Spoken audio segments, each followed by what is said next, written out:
আসসালামু আলাইকুম। আজকে আপনাদের সাথে শেয়ার করব চিকেন ফ্রাই। এই চিকেন ফ্রাইটা করতে যেমন অনেক বেশি সহজ, খেতেও কিন্তু তেমনই অনেক বেশি টেস্টি। আমাকে বিশ্বাস করে বাসায় একদিন এভাবে চিকেন ফ্রাই তৈরি করবেন, ইনশাআল্লাহ আপনি নিরাশ হবেন না। এই চিকেন ফ্রাইয়ের উপরে যেমনটা অনেকটা ক্রিস্পি, ভেতরটা তেমনই অনেক বেশি সফট। চিকেন ফ্রাই তৈরি করার জন্য এখানে আমি 1 কেজি ব্রয়লার মুরগি নিয়ে রেগুলার কাট করে কেটে নিয়েছি। আপনারা চাইলে যে কোনো সাইজেই কেটে নিতে পারেন। এবার এই চিকেন ফ্রাই করার জন্য মশলা তৈরি করে নেব। এর জন্য এখানে আমি নিয়েছি হাফ টেবিল চামচ আদা বাটা, হাফ টেবিল চামচ রসুন বাটা এবং হাফ টেবিল চামচ মরিচ গুঁড়া। নিয়ে নিচ্ছি 1 টেবিল থেকে কিছুটা কম লবণ। 1 কেজি ব্রয়লার মুরগির জন্য 1 টেবিল চামচ লবণই যথেষ্ট। তবে এখানে আমরা ব্যবহার করেছি 2 টেবিল চামচ সয়া সস। সয়া সসের মধ্যেও যেহেতু পর্যাপ্ত পরিমাপ লবণ থাকে, তার কারণে আমরা এখানে 1 টেবিল থেকে কিছুটা কম লবণ ব্যবহার করেছি। এবার এখানে দিয়ে দিচ্ছি 1/4 চা চামচ জর্দা রং। আপনাদের হাতের কাছে যদি জর্দা রং না থাকে, তাহলে এই জর্দা রঙের পরিবর্তে হাফ চা চামচ হলুদ গুঁড়াও ব্যবহার করতে পারেন। এবার এর মধ্যে দিয়ে দিচ্ছি হাফ চা চামচ গরম মশলার গুঁড়া। এবার সব মশলাকে একত্রে খুব ভালোভাবে মিশিয়ে নিতে হবে। মশলা মেশানো হয়ে গেলে আগে থেকে কেটে রাখা মাংসের উপরে মশলাটা দিয়ে মাংসের সাথে মশলাটাকে খুব ভালোভাবে মিশিয়ে নিতে হবে। একটু সময় নিয়ে আস্তে ধীরে মাংসের সাথে মশলাটাকে খুব ভালোভাবে মিশাতে হবে, যাতে করে মাংসের সাথে মশলাটা খুব ভালোভাবে মিশে যায়। মাংসের সাথে মশলাটা মেশানো হয়ে গেলে এই মাংসটাকে রেস্টে রেখে দিতে হবে মিনিমাম 2 ঘন্টার জন্য।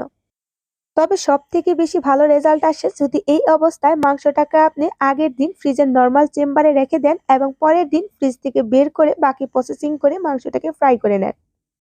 এখানে আমি মাংসটাকে মেরিনেট করে ফ্রিজের নরমাল চেম্বারে রেখে দিয়েছিলাম আগের দিন, এবং পরের দিন সকালবেলা মাংসটাকে বের করে নিয়েছি মাংসটাকে ফ্রাই করার জন্য। এবার এখানে আমি দিয়ে দিচ্ছি 1/4 কাপ বেসন।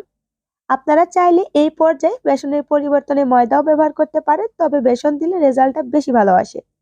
এবার এর মধ্যে দিয়ে দিচ্ছি 1/4 কাপ কর্নফ্লাওয়ার এবং একটি ডিম। দিয়ে দিচ্ছি 1 চা চামচের 4 ভাগের 1 ভাগ গোলমরিচের গুঁড়া। এবার সবকিছুকে একত্রে খুব ভালোভাবে মিশিয়ে নিতে হবে। একটু সময় নিয়ে আস্তে ধীরে মাংসের সাথে সবকিছুকে একত্রে খুব ভালোভাবে মিশিয়ে নিতে হবে। এই পর্যায়ে যদি আপনার মনে হয় মাংসটাকে বেশি শুকনো শুকনো লাগছে, তাহলে সামান্য পরিমাপ পানি দিয়ে মাংসের সাথে বাকি উপকরণগুলোকে খুব ভালোভাবে মিশিয়ে নিতে হবে। তবে আমার এখানে কোনো রকম পানি লাগেনি। মাংসটাকে এই পর্যায়ে হয়তো আপনাদের মনে হতে পারে মশলার সাথে মাংসটা খুব ভালোভাবে কুট হয়নি, তবে ভয়ের কোনো কারণ নেই। মাংসটা তেলের মধ্যে দেওয়ার পরেই কিন্তু মাংসটা খুব ভালোভাবে কুট হয়ে যাবে। চলে যাচ্ছি পরের প্রসেসিং এ।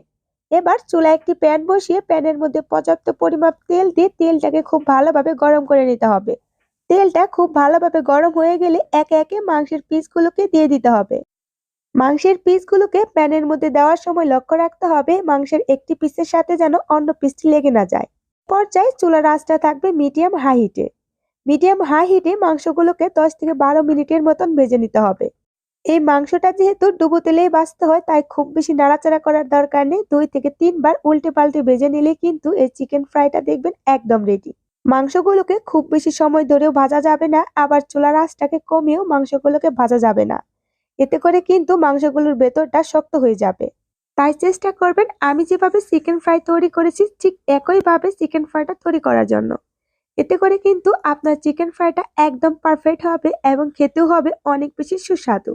এভাবে যদি বাসায় একদিন চিকেন ফ্রাই তৈরি করেন, ইনশাআল্লাহ ছোট বড় সকলেই আপনার রান্নার ফ্যান হয়ে যাবে। আমার রেসিপিটি যদি আপনাদের একটু হলেও ভালো লেগে থাকে, তাহলে প্লিজ আমার চ্যানেলটা সাবস্ক্রাইব করে ভিডিওটিতে একটি লাইক দিতে ভুলবেন না। সবার সুস্বাস্থ্য কামনা করে আজকের মতন এখানেই বিদায় নিচ্ছি। আল্লাহ হাফেজ।